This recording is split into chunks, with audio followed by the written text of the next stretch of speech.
I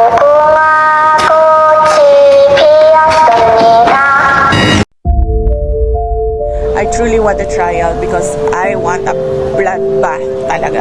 Yan ay aking papalagan. Pumapasok kayo ng alanganin. Mr. President, baka susunod ka sa dinaanan ng tatay mo.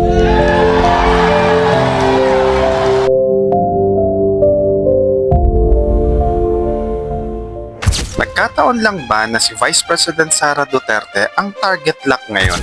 Impeachment, budget cuts, at laging binabanatan sa media. Aksidente ba talaga yan? O planado?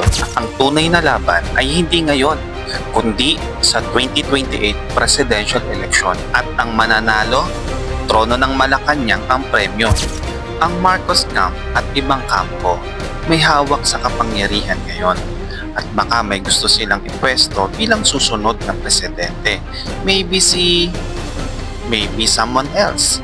Pero si Vice President Sara, malakas pa rin sa masa. Vice Presidente pa. Kaya kung gusto mong tanggalin ng banta, ngayon mo siya gigibain.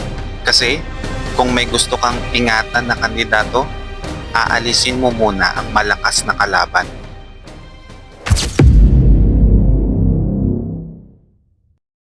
Sa endgame ng kapangyarihan, lahat ng galaw may dahilan.